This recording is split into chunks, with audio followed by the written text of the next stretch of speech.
Hello students, here we are going to have a quick recap about the nature of the roots. Actually, what is roots? The roots are the solution of a given equation. If we have a quadratic equation, we will have two solutions, right? If we want to know the nature of those two solutions, we should know the value of a discriminant. Actually, we will denote the discriminant by del. So if you want to know the value, we have to know the formula. For the discriminant, we have the formula like b square minus 4ac. Those a, b, c and all getting from the coefficients of x square and coefficient of x and constant part of a given quadratic equation.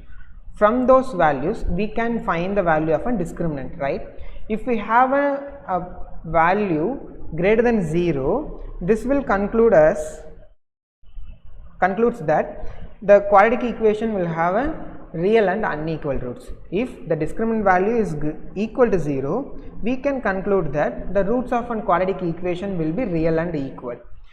Similarly, if the value of a discriminant is less than 0, that is negative, we can conclude that the quadratic equation will not have a real roots.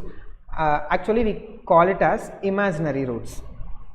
For an example, I am going to find the nature of the roots for one particular equation, and also to check whether the discriminant is giving the correct nature of the roots, I am going to find the value of I am going to find the roots also.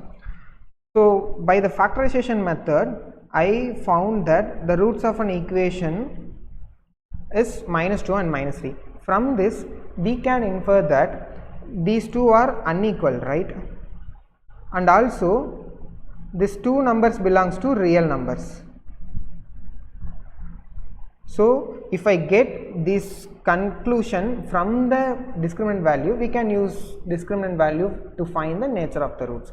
So I am going to take the values of a, b, c from the equation, and I am going to find the value of b square minus 4ac, and I got the value as 1.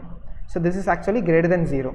So from the first case, we can conclude that this equation will have a real and unequal roots. Actually, we got it earlier, right? So the discriminant value is giving us the nature of the roots and will not give a solution to the equation. We have to find the solution by factorization method, or we have the formula method to get the roots. So thank you. Similarly, you can check whether this equation have a real and equal roots or not by the use of nature of the roots. Thank you.